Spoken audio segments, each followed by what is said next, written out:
Hello friends, मैं N K निराला bright future club के online portal पर आपका स्वागत करता हूं। अब देखिए, आपको अब लेक्चर नंबर 11 इसमें अब आपको बताते हैं। पिछले आपको जो भी लेक्चर था उसमें बताया 10 में कि कौन कौन का सा प्रभाव होता है इलेक्ट्रिक करंट का। तो बताए थे उसमें हीटिंग होता है और मैग्नेटिक होता है और केमिकल इफेक्ट होता है, 3 होता है। तो उसमें आपको हीटिंग इफेक्ट जो होता है उसमें ये प्रभाव वो क्या है इसको देखते हैं। तो इसमें होता क्या है, हीटिंग इफेक्ट क्या होता है। तो हीटिंग इफेक्ट में क्या होता है, जब किसी चालक तार में या किसी कह सकते हैं किसी कंडक्टर में जब हम विद्युत धारा को प्रवाहित कराते हैं तो क्या होता है, उसमें हीट उत्पन्न हो जाता है। अब हीट उत्पन्न किसके कारण होता है, तो रेजिस्टेंस के कारण होता है। रेजिस्टेंस क्या करता है, करंट को प्रवाहित होने में बाधा डालता है। रेजिस्टेंस क्या करता है, किसी भी चालक में करंट को प्रवाहित होने में बाधा डालता है। तो बाधा डालेगा तो हीट उत्पन्न होगा। सीधी सी बात है, आप कहीं रास्ते में चल रहे हैं, आराम से चल रहे हैं, कोई दिक्कत नहीं है, कोई आके आपको रोक दे, बिना मतलब में आके रोक देगा तो क्या होगा, झगड़ा झंझट हो सकता है, मारपीट हो सकता है। तो उसमें क्या होगा, आपके शरीर में हीट पैदा होगा, उसके भी शरीर में हीट पैदा होगा, कुछ भी हो सकता है। तो उसी तरह से रेजिस्टेंस क्या करता है, करंट जाता रहता है कंडक्टर में और वो आके रुकावट डालता है। तो रुकावट डालता है तो गुस्सा आ जाता है, तो वही गुस्सा हीट है।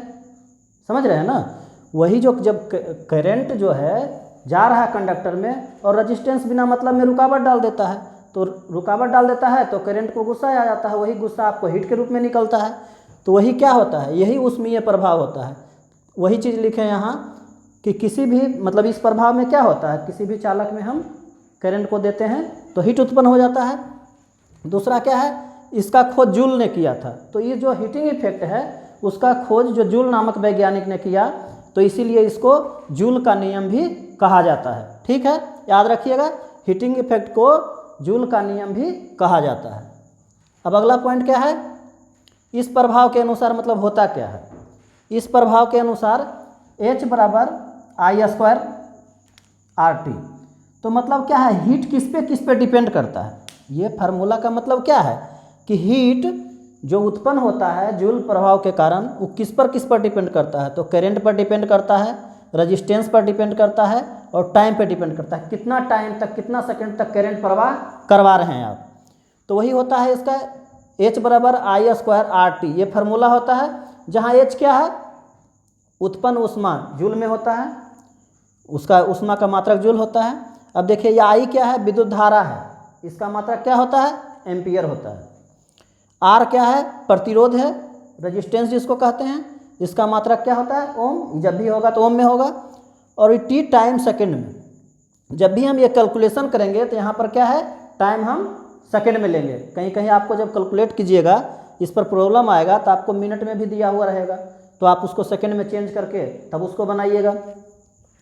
अब है, जब ये फार्मूला हो सकता है H बराबर I² RT, तो ये यहाँ क्या लिख दिया है, H बराबर P × T। तो P क्या है, P बराबर पावर है और T जानते ही टाइम है। यहाँ V बराबर क्या है, वोल्टेज है।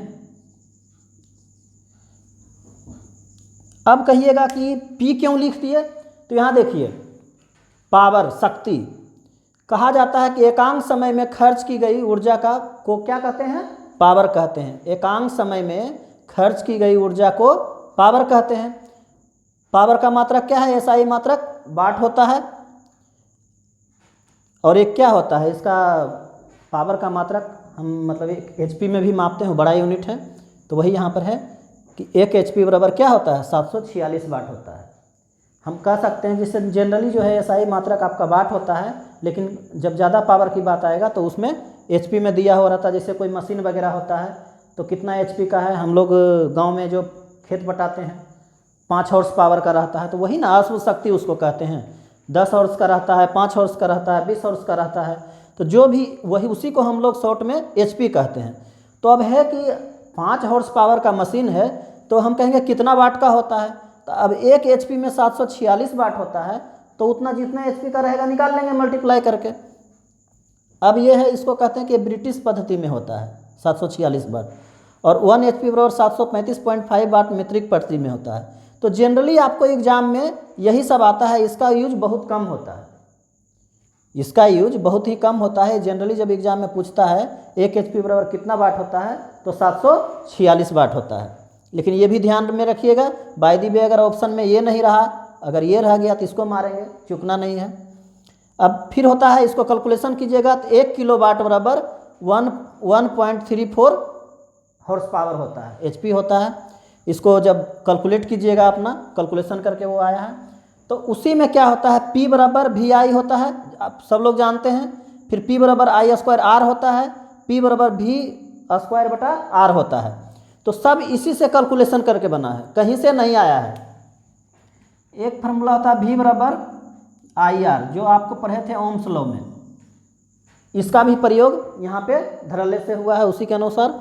तो यहाँ देखिए, हम समझाना ये चाह रहे हैं, H बराबर P × T कैसे लिख दिए। अब देखिए I² R को ले लीजिए, I² R के जगह पे हम P लिखे हैं, तो आप देखिए P बराबर I² R है कि नहीं, यही चीज़ यहाँ लिख दिए हैं। कुछ भी इधर उधर से नहीं आया है, आपका जो है फार्मूला से कहीं से न कहीं से ट्रांसफ़र करके लाया गया है। अब यहाँ क्या होता है, H बराबर V² × T/R। तो देखिए यहाँ क्या होता है, P का वैल्यू V² R होता है। अब क्या किया गया है, वही P का वैल्यू V² R रख दिया गया है, तो क्या प्रॉब्लम है। अब फिर देखिए यहाँ H बराबर V × I × T है, तो एक होता है, देखिए P बराबर फार्मूला P बराबर VI, P बराबर VI यहाँ है, बस यही VI क्या कर दिया, यहाँ रख दिया P के जगह, तो क्या हो गया, H बराबर V × I × T। तो इतना सब देख लिया। अब इसको देखिए, ये जो है आपका, ये फार्मूला भी बराबर जब भी प्रॉब्लम बनाइएगा तो ये सभी फार्मूला का यूज होता है, इसको अच्छे से ध्यान में रखिएगा। और ये फार्मूला का भी बहुत धड़ल्ले से प्रयोग होता है, जब भी आपको क्वेश्चन पूछेगा तो इस सब पर छोटा छोटा प्रॉब्लम नॉमेरिकल टाइप का आता है। ठीक है, इसको आप स्क्रीनशॉट कीजिए, फिर आगे बताते हैं।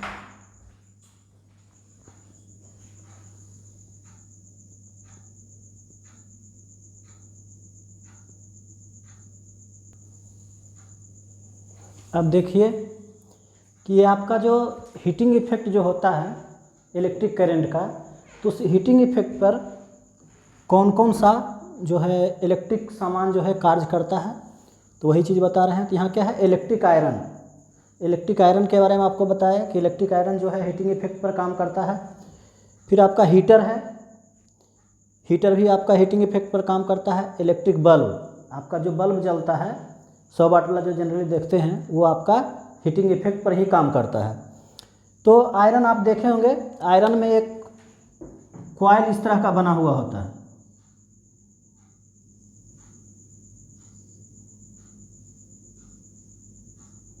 इस तरह का होता है, और इस तरह इस पर कॉइल इस तरह से लगा हुआ होता है, इसी तरह से अंदर में इसका कॉइल रहता है। तो इसमें रहता क्या है कि इसमें आपको कॉइल जो है एक कूट टाइप का रहेगा, कूट पे रहता है क्या, कॉइल ऐसे ऐसे लपेटा हुआ रहता है, कॉइल लपेटा हुआ रहेगा, और उसके बाद उस पर क्या है कि आपका अबरख जो होता है ना, अबरख का एक परत होता है पट्टी जैसा, वो ऊपर से नीचे से लगाया जाता है, उसके बीच में आपका कॉइल रहता है। तो अबरख क्यों लगाया जाता है, तो अबरख जो होता है कि विद्युत का कुचालक है और ऊष्मा का सुचालक है। तो आपको अगर ये जो आपका है अबरख के जगह दूसरा चीज़ और लगा देंगे, अगर वो करंट का सुचालक होगा तो क्या होगा कि आयरन के जो तलवा होता है नीचे, उसमें भी करंट आ जाएगा। तो उससे बचने के लिए ऐसा पदार्थ का यूज करते हैं जो आपका करंट का क्या हो, कुचालक हो, और ऊष्मा का सुचालक हो। तो ये आपका अबरख जो है, अबरख का पट्टी लगा हुआ होता है, उसके बीच में कॉइल रहता है। तो ये कॉइल का रेजिस्टेंस क्या होता है, रेजिस्टेंस हाई होता है, रेजिस्टेंस और गलनांक दोनों ही इसका उच्च होता है, ताकि ये क्या है कि हीट देने के कारण, मतलब ये करंट जो देंगे तो हीट भी हो जाए और हीट होने के बाद टूटे नहीं। तो इसके लिए क्या होता है, उसका गलनांक जो होता है उच्च होता है, तो वो गलता नहीं है, वो हीट होकर के लाल हो जाता है। और अबरख क्या होता है, ऊष्मा का सुचालक होता है, तो अबरख हीट होता है और उसको आयरन के नीचे वाला जो भाग होता है उसको गर्म कर देता है, उसके कारण हम लोग आयरन कर पाते हैं। तो अब देखिए ये कॉइल जो रहता है इलेक्ट्रिक आयरन में किसका बना हुआ रहता है, तो ये जो कॉइल लगा हुआ वो नाइक्रोम का बना हुआ होता है। नाइक्रोम एक मिश्रण है, किसका किसका मिश्रण है, तो इसमें देखिए नाम से ही होता है नाइक्रोम, निकेल और क्रोमियम।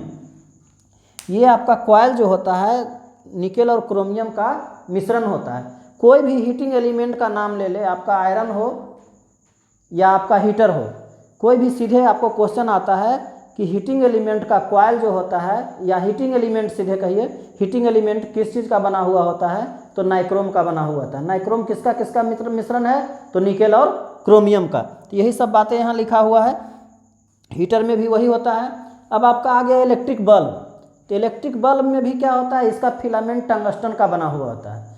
इसका क्या होता है, फिलामेंट टंगस्टन का। वो जो देखते हैं बीच में तार जो लाल लाल जलता है बल्ब के अंदर, तो वो टंगस्टन का बना हुआ होता है। उसमें जब हम विद्युत धारा देते हैं तो उच्च प्रतिरोध के कारण क्या होता है, और गलनांक भी उसका उच्च होता है, तो उसमें जब करंट देते हैं तो वो क्या होता है, हीट हो जाता है। हीट हो करके वो जलने लगता है, तो वही लाइट देता है।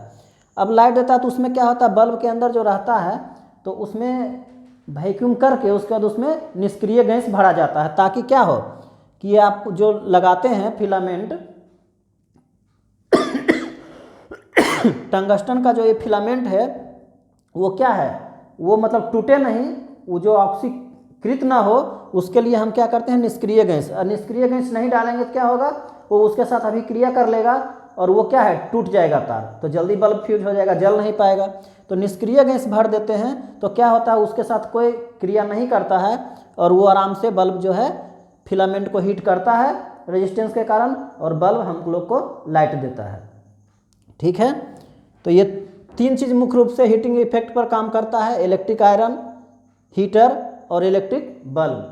ये तीनों जान गए। इसमें पूछने लायक क्वेश्चन देखिए यहाँ है कि हीटिंग एलिमेंट का कॉइल किसका बना होता है, हीटिंग एलिमेंट किसका बना होता है, तो नाइक्रोम का बना होता है। नाइक्रोम किसका किसका मिश्रण होता है, तो निकेल और क्रोमियम का होता है। विद्युत बल्ब का फिलामेंट किसका बना हुआ होता है, तो टंगस्टन का बना हुआ होता है। तो ये सब क्वेश्चन आपको पूछने लायक है, ये सबको ध्यान रखिएगा। और बाकी जानकारी के लिए जो भी है वो याद रखिए। बल्ब में क्या भरा जाता है, नाइट्रोजन या आर्गन गैस भरा जाता है। तो ये सब क्या है, आप स्क्रीनशॉट कर लीजिए और इसको पढ़िएगा और याद रखिएगा। तो आज मतलब इस क्लास में इतना ही रहने देते हैं। अब अगला लेक्चर में लेके आएंगे आपको आगे और बताएंगे, जो भी होगा देखेंगे, और उसके बाद आपको अगला लेक्चर में आगे बताएंगे। यहाँ तक के लिए धन्यवाद।